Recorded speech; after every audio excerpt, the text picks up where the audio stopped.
We are the salt and light, but the light is lit. Come and catch a wave, open phone, press play. We'll help you feel good about yourself. Let us take the weight off your shoulders for a day. A little laughter, man, it's good for your health. Yeah, baby, we the soul, and we lit. We talk about it all, we do it here every Saturday. Yellie and Chris, yeah, we talk about it. Let's talk about it all. Yeah, let's talk about it.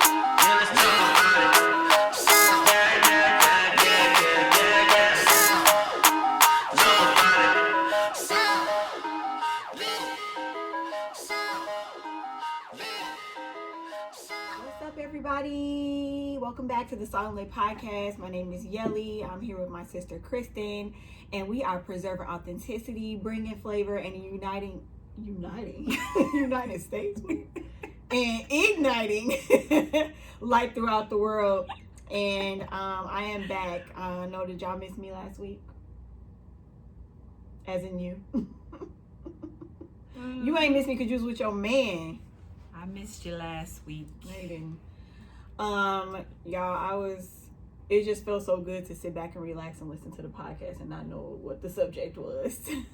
Yellie thinks she's the queen of the world. I don't think I'm the queen of the world. She's the CEO of life. Just the queen of my life. No, I don't think I'm the CEO of life. I'm just saying it felt good. Kristen, first of all, there's going to be a day where I record the podcast with whoever and you're going to be happy to listen. True or true? Okay, exactly. Anyway, y'all, what's going on? It was just very interesting listening to you and Terrence. And Terrence, it always has this like old man tone because he just be like, you know, and but he got an old soul. He do. You kind of tired today? Don't say I'm kind of tired today. I'm saying you ain't saying nothing. I'm over here hype.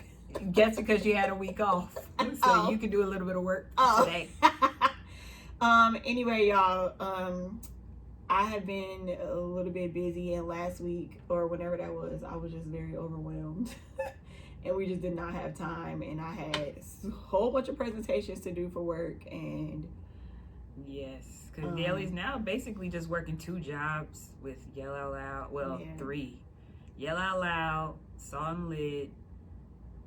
Her 9 to 5 plus all of the other stuff that she doesn't talk about. So, and she on the worship team. I don't know if y'all saw that video my mama posted about 500 times.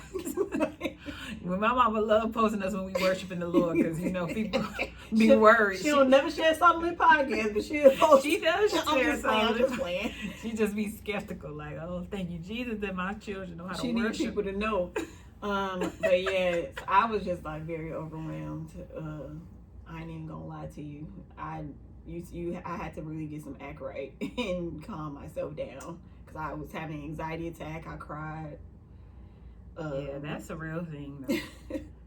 You cannot overwhelm yourself. You got to choose sometimes what you can and cannot do. And I'm not the one to sit and act like I got it all together. Like, you know, social media will make it seem like your life is just... You're not the one to act like you got it all together, but you are the one to do too much. Okay, that's true. I mean, and not really have a proper boundary setting. And now that you got your new stuff, like whenever y'all start something new or you on a new venture, make sure you set boundaries for yourself and set a rest day because it's important. It is. So the rest day when Kristen and Terrence recorded, it wasn't on purpose. It just kind of just needed to happen like that. It was kind of like, okay, can we please just figure something out? Even though they were planning on doing the episode, but I wanted to be here with my brother. Right, we were recording. All I was actually very salty because when me, Kristen, and Terrence get together, it's like it's so fun. And I know y'all heard my favorite game. He gave me a shout out for my favorite game. Or what's that from? And what's that from? What's this from, Yellie? Zoom, zoom, zoom. And my heart go boom, boom. That was too my easy. Supernova girl. That was way too easy. It was from Xenon. That was way too easy. I'm gonna think of another one later. Okay, think of another one for real because in light of me not being able to be here last week. Anyway, there was one thing that, not to just jump into it, but to jump into it.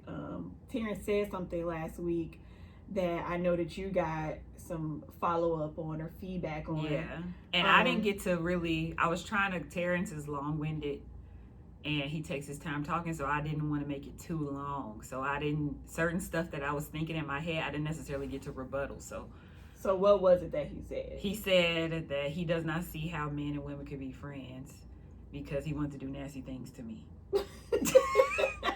Now, Terrence may have been speaking for himself and what he specifically wanted to do with you. So do you want me to just give you my initial thoughts on it, or? Well, yeah, then I'll go.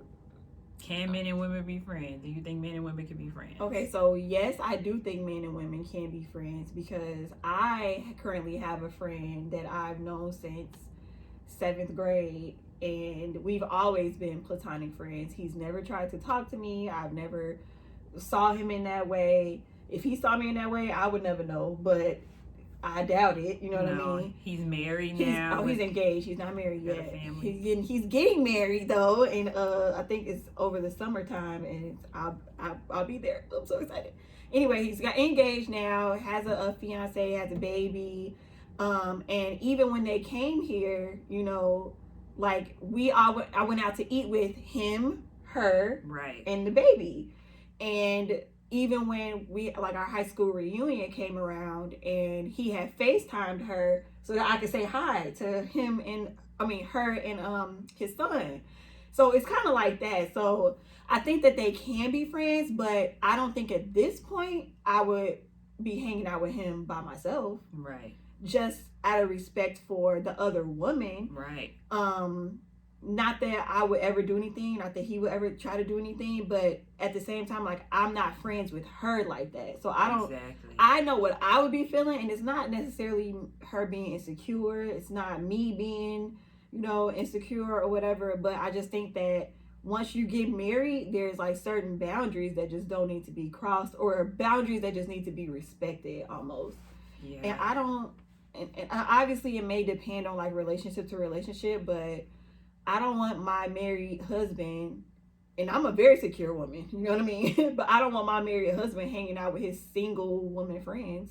Well, I think it depends. Like, well, first of all, I do think men and women can be friends. I've had male friends, but even with you and your friend that's a male, y'all not sitting up on the phone every day. Y'all not texting every day. He's not your safe place, and I feel like that's the boundary. Like, I feel like I've had male friends that have been my friend, and they've been like my everyday friend.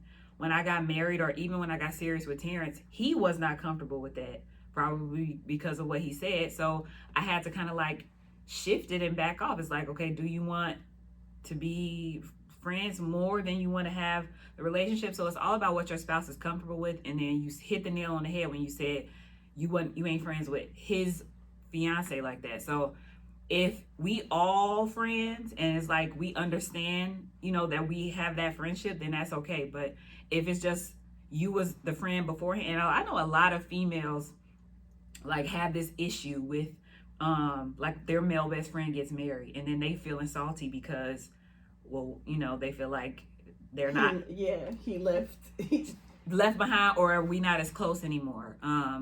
But I think it's all about boundaries. It's all about respect. I know Marcy is another one. And I just have to use her as an example because she has so many male friends. But when her male friends, even some of them got married, even though they don't care, there was a certain respect that she had for her friend's wife. And she friends with the wife. But at the same time, it also depends on how you view marriage. Some people don't respect marriage or care. I think that there are people that do respect marriage and care, but I think that there's also people that just genuinely don't see the problem with it. And well, most of those people are single and have not been married yet, in my opinion. If they don't see the problem with, they don't know that feeling of putting themselves in the wife's shoes. It's really not about you, you know. And you know, and I feel like maybe sometimes if that is allowed, like. And of course, we're speaking from situation to situation. We know all situations are not the same, right? Right. But in most cases, I feel like a woman, if she's okay with it, she would just be trying to be okay just to keep the peace in her marriage and just be okay with it. Or she was also friends with the other, you know, the Right. female friend or whatever. But there's a lot of like minor details that do matter. yes, and it's all customized to each situation. So, but generally speaking, I do think men and women can be platonic friends. I've had male platonic friends. Yeah, now, they am I definitely calling can. them when me and Terrence have an argument? Hell to the no. right. You know, you don't do that. And is he calling he first of all, he don't have no female friends. Terrence was a little womanizer, which we didn't really get into, but that's another reason why he was the type of person that would befriend people with a plan in mind. So like, and if you think like that, and I feel like, somebody, I think it was Jeffrey who told me, our cousin Jeffrey, shout out to him, he's our older cousin. He said that women are like sheeps and men are like wolves. They are hunting. They're wanting to devour. And he said most men, especially when I was he told me this when I was a teenager, have that mindset of where they are looking to accomplish something. Now you might get your 1 in a million that they ain't doing that, but Right. that's because they probably already devouring somebody else. You know what it is? Well, for me personally, I'll just speak for me personally. I don't want, if my man is going to go out and enjoy his free time, I don't want him to enjoy anything with another woman without me. Okay. Okay, you know what I mean? So, like, I don't want you, like, okay, so if you think about it, like a man in a marriage, at some point, the man is going to want to break away and have his own manly time. Right. Fine, go and do that. But I be darned if you go and spend your free time, your getaway time, quote unquote getaway time, with a single female. You know what I mean? I don't want you to enjoy. That's just me. That's not me being insecure. That's not me thinking. That's just your personal That's preference. not me being when you thinking that you're gonna cheat on me. But that's just not how I want to roll in my relationship. Right. Like at all. And I don't even see. And what does mommy always say? Don't let your good be evil spoken of, because Right. regardless of what y'all are feeling on the inside, what it looks like on the outside, or to people who don't know, it just looks foolish a little bit, in my opinion. Yeah. It looks foolish for you to be doing that. No, Go hang out with your boys. go hang out with your boys. But see, I'm torn though. I am super torn though. I can't use my specific situation because Terrence feels that way. We don't play that at all. Like, Right. we just don't do that. Like, we don't. Well, I mean, if we also being honest, from a woman's standpoint, it feels good getting any type of attention from the opposite sex. 100%. And that doesn't mean that I'm even attracted to a man or whatever. I actually talked to Jarrell about this. One of his good friends, his friends, they're married, whatever. Sometimes we go over there because he works with him, like on music and stuff. And so I'll go over there with him, and I'll just be saying stuff like under my breath, like just whatever, you know. I always just joke to myself or whatever. But his friend will acknowledge that or piggyback off of, or you know what I'm saying? Like he was kind of like joke with me, and I'm like, oh, like you paying attention to what I'm saying? And I was talking to Jarrell about this. I was like, it's not that I'm like so intrigued by him responding. It's just the natural point in me, like.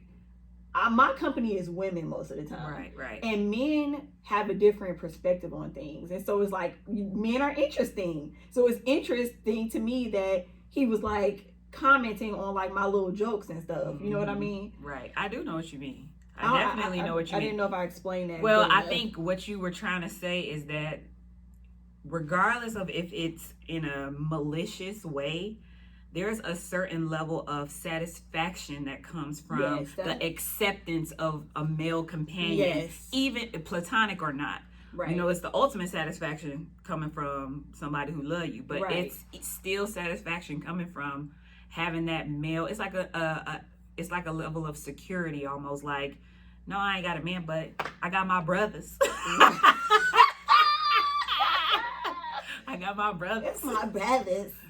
Yeah, but I get it. I get it from all perspectives. And I'm not knocking or downing anybody, but at the same time, I do think it's important to set boundaries. And it's important if you're in a relationship or starting to get in one, you talk about that beforehand. You analyze your husband's or wife or your future husband or future wife's circle, see who their friends are, talk about it. Don't wait until you at home with the kids and your husband going out with his girl, with his childhood best friend, Right. to say something. Right. Speak up, express yourself. Speak up. Express yourself. What's that from?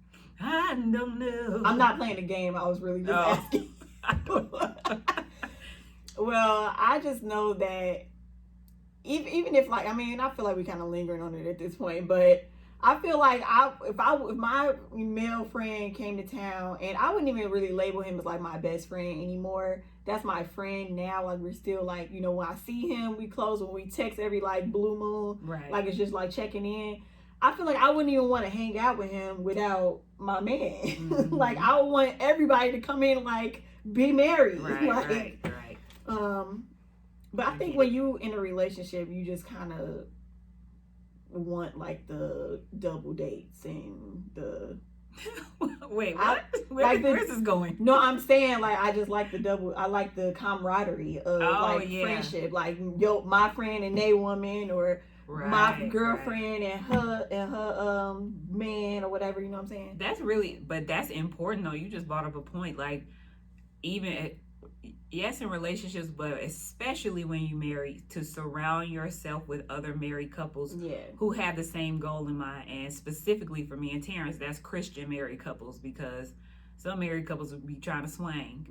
So you got to make sure that it's the Christian community. Do you know any like couples that swing? Have y'all ever been proposed at?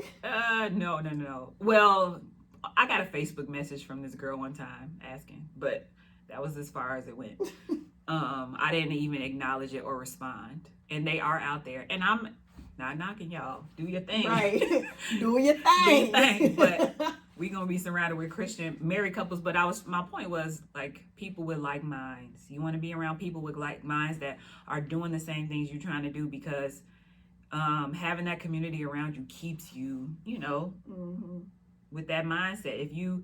But I feel like, even like, obviously my best friends right now are you and Marcy and Lauren is married, but singleness is like, y'all still have the mindset of wanting to be married. So that's also plays a role, because you could have your female friends are just like out here.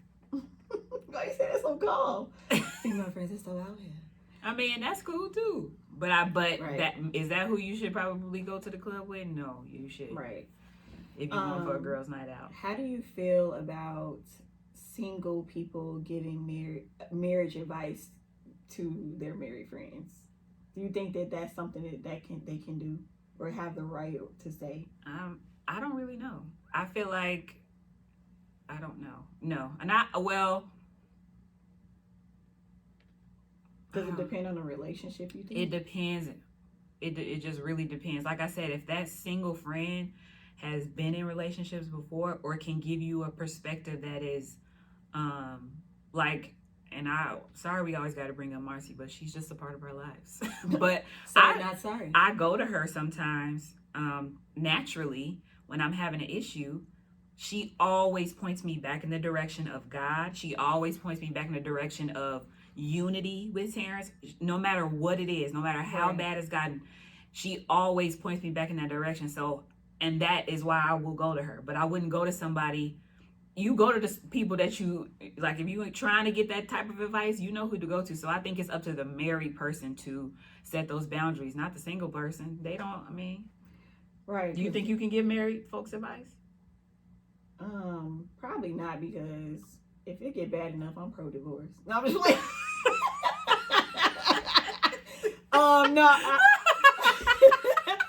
I'm just playing, but I'm kind of not, but I kind of am. And I'll explain. I think that because we grew up around marriage and mommy and daddy are marriage counselors, that I understand the foundation of marriage and like that it's more than just getting cute and walking down the aisle. Like I get that it's more than just looking like a married couple. It's hard work. Like I understand that part just because like of the different things that like mommy daddy has talked to us about from you, blah blah. So I get that part. So it's kind of hard for me to say anything, but I think I understand the dynamics of relationship at this point and what you should respect. So like example, one thing that I'll probably say and that I'm always big on is never go below the belt, or if you never go below the belt in a sense of thinking like this person just doesn't love you or they're just doing something malicious. I think if you have a foundation of love, anything hard is going to fall on that foundation of love and it's not going to crack through. And it might put a dent in it. Okay, look at that dent. But I'm just saying, like, I'm just thinking you just remember that part so that it doesn't break you at the end of the day. I think that's something like that's the type of advice that like I would give. Like, I don't ask questions to married people about what's going on with them. Like, I don't even ever ask you about what's going on with you and Terrence. Like, if you want to, I mean, you don't even really tell me anything that's going on. Well, first of all, you probably can't tell me anything that's going on because I hold grudges. So, because in my eyes, my brother-in-law was an angel, okay? Because I don't really know the deep nitty-gritty of what's going on with y'all, or what was going on with what y'all. I don't like about, like, when people tell their family and friends is, like, you didn't tell what you did, though. You kept that part to yourself. So yeah. If you ain't telling the whole story to your family and friends, but even still, though, I used to, like, especially when I first got married, I used to, like, run to my mama. I used to run to people because that's naturally who you've been clinging to. But you got to leave and cleave. And it's been much better since I've learned that this is my family now. Like, Terrence is my family now. So yeah, I think that one other thing that you kind of taught me about this is that, first of all, it was rare when I ever, something really had to be going on for me to like share what was happening in my relationship, like with anybody. And a lot of the times it was something that traumatic or bad that happened, not traumatic, but you know, the drama part of the relationship. And you will always say, okay, so what's going on now? Like, don't just run to me when it's the bad stuff. Come and tell me an update. Right, like, don't let me see you on Facebook, like, oh, we're really in heaven, like, oh, my baby. Just called me last night crying. Right. And then the next day, y'all in Cancun. Right, because then it's like, that also paints this picture of the person from then on. It's just like piles and piles and piles of things when you only go to your family members about the bad stuff. Like, no, tell me what the good stuff is too, so that I can know that you're not a crazy person. Take it to the Lord in prayer, and then you ain't got to worry about dealing with everybody else's emotions and feelings, because people will stay stuck 9 times out of 10. And listen to me loud and clear, you will move on from what, especially if you are married in a committed relationship where God is the center. 9 times out of 10, you're going to forgive them. You're going to move on. God is going to restore. He might not restore your auntie and them, and they still pissed, and you have moved on because he is not restoring your sister. Let's talk. He's not restoring Yellie. So please, keep just if you can, find a counselor. And that's why I love having a community. And I can't talk about this enough. Get a community of people that y'all might only go to each other for words of encouragement. Like my little wives group that I have, like we only go to sometimes we encourage each other and laugh, but most of the time we like, hey, shorty, I need you to pray, because today A, B, C, and D. And we have no connection as far as like lingering on and like holding on to being pissed at their husband. No, because all our husband acting a fool. So we understand. So would you say that men more so act up than women? Absolutely not. I am that outlier. I feel like when did you watch Malcolm and Marie? I didn't finish the whole thing, but I did. I am Malcolm. Me and Tara was watching that, and I was like, ooh, what? And the specific, and I'm not anymore, but like watching it together, I saw how easy it is to let your offense turn you into a lion. Like Malcolm got offended by something that she said, and then he just went in. It was like, yeah, like when he was sitting at the table eating the macaroni. He just took it too far, and that's what used to happen. And me and like Tara might say something that was a little below the belt. Oh, but honey, and I'm good with my words, so as y'all know, but I would go in and I would go below the belt, and there's still some stuff to this day that I have to like constantly reassure Terrence that like I know what to say to kill with my words, and you just have to forgive me and believe what I'm telling you now. I used to be very strategic in tearing down, and God has changed me in that. Girl, that sounds like a book. Strategically tearing down. It is. I mean, because some people can, and they don't even mean it. But when you have like a high level of discernment, and especially when you like just, like I said, a wordsmith, it's very easy to tear somebody down and bring them to a bad place. So, but that movie was good. It was very interesting. A lot of people didn't like it, but I think that if you're not interested in the dynamics of a relationship, then maybe it's not. Because a lot of people's like, I ain't trying to listen to people argue all day, but I am, because it's almost like I was like behind the scenes, like figuring out why she was triggered by that, and like the psychological part of it was the part that I was interested in. And I think that I am parts of both of them. Obviously I think I'm more so Marie, just the emotional side, and just knowing that like Malcolm wasn't not acknowledging her on purpose, like forget her. He was just in the moment, like excited. Sometimes I get in the moment where I just be excited, but at the same time, I be wanting my credit too. If I put work in with you and I was there from you from the start, I want you to acknowledge me. But that's just my personality. I like being acknowledged. Yeah, what I love is that they show how many layers. Like whenever something happens, it ain't about that one event. 9 times out of 10, it's about something that happened 3 days, 6 months ago. Approximately 38 days ago. Exactly. At 0.9 hour, like that, seconds, and that's what it's about. And it's like getting to the root of stuff, which I feel like eventually they did get to the root, and they were able to work it out. But and we didn't go quite that hard with that much profanity, but me and Terrence would go hard, especially before we had kids. Like we didn't have nobody to worry about listening, so we just went off. So dang, can you tell me, I mean, sorry, like I know we kind of supposed to be wrapping it up at this point, but like what is that like when y'all argue? Like do y'all find yourselves like stopping because like the kids are like aware now? Like has Case ever said anything to you? Yeah. Well, first of all, whenever me and Terrence raise our voice, even because we are passionate talkers, so even if we talk about some regular, we'll get loud, and then he will come and be like, mommy, daddy, or start hugging our legs, or like asking us to play hide and seek. And then if we're really into it, he can feel it, and Tula too, and they just kind of hang around, and we absolutely stop ourselves because our argument is not kid friendly. So it's really kind of stopped a lot of arguments and allowed us to put a pin in it and come back later. But that was something that we had to learn. I say learn that before you have to be forced to learn it with kids. That's hard though, yeah.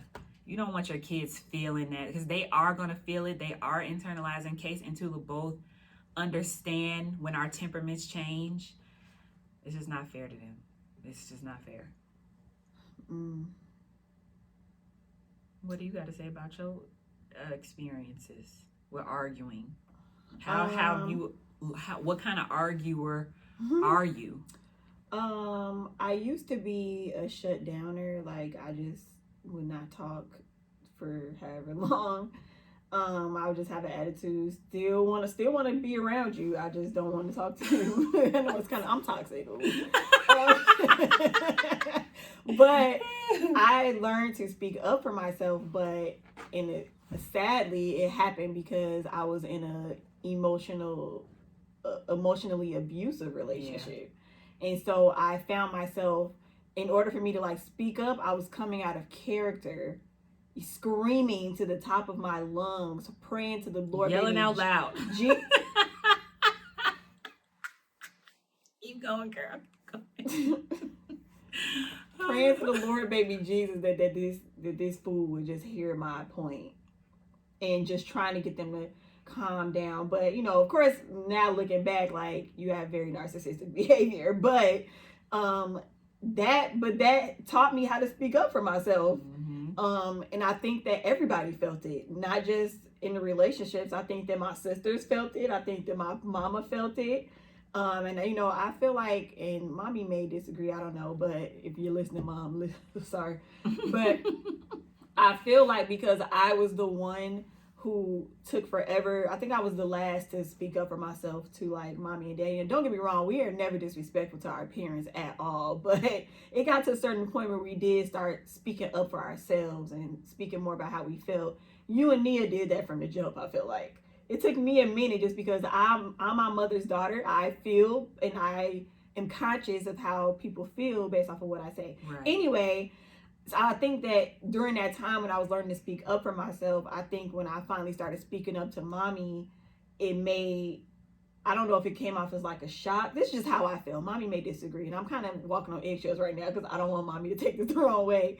But I feel like it may have come to a shock, and it would cause my mom to go into like, you know, have an attitude with me or feel some type of way about what I said. Or now, mind you, I probably was, you know, when you go in your early 20s, you just a little selfish. Sorry, parents. Selfish, disrespectful heifer. If you got kids in their 20s, good luck. And it's like that. It's like that 22 to like 25 age, 26 age, where 26, you kind of like 27. really coming into your adulthood, and you just like, can't nobody say nothing to me. I'ma do me. Type I'm feeling empowered. I am 24 years old. Right. Oh, I am. But I feel like I've learned to balance that just speaking how I feel and still being conscious. Well, I think too, there is a transition that happens in your mind where you're seeing yourself as an adult, and where your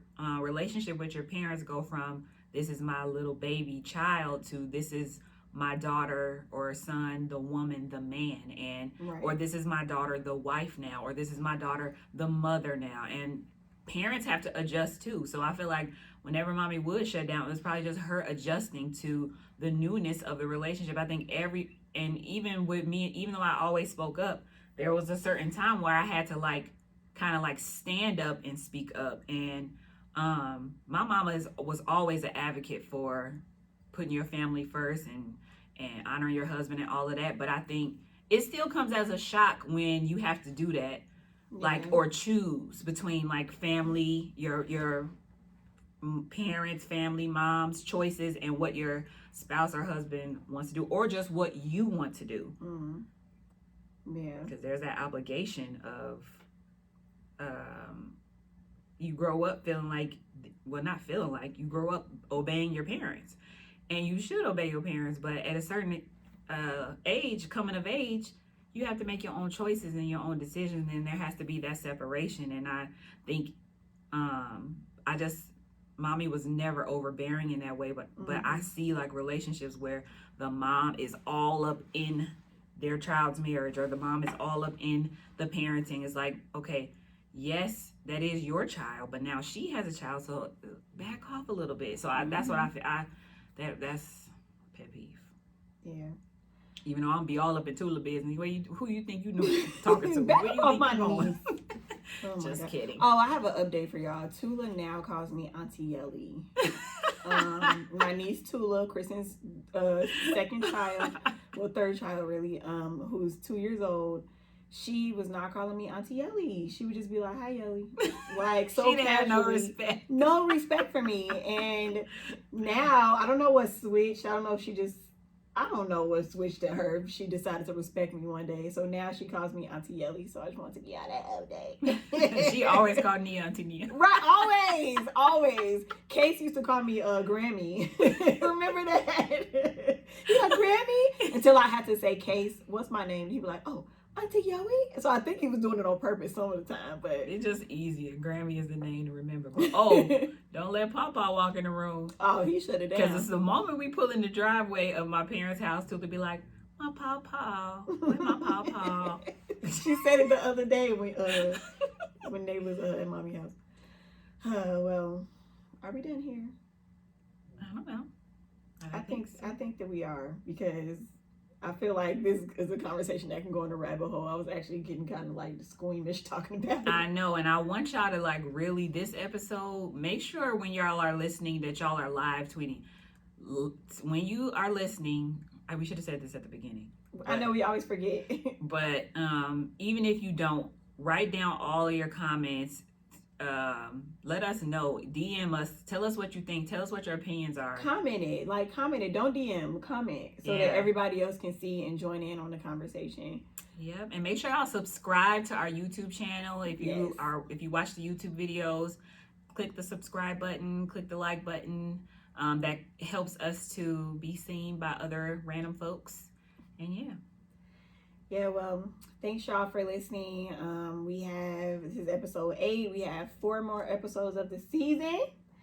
It has been honestly, like, this season is just a different time in our lives. It's crazy. Maybe it's because we're meeting in person now and not over Zoom. It's just been like very difficult to get together, but we are committed to our solid listeners from since day one. Like, the support still blows me away. Like, it's never gonna get old for me. I know. Just thank y'all so much. Thank you for commenting. I think it was somebody from like our childhood church commented on like the YouTube video. Yeah. And we was like, what? She listens? Yeah. But just thank y'all again. Like, we are humbled by it and just appreciative. But we are going to exit out now. I hope everybody has a great week, and we will see y'all next week. Bye. Bye. It's the song. Oh. It's okay. You can finish it. I mean. Well, back it up a little. No, just finish it. How? Is this all Yellie? I didn't stop it. Now we are the salt and light, but the light is lit. Come and catch a wave, open phone, press play. We'll help you feel good about yourself. Let us take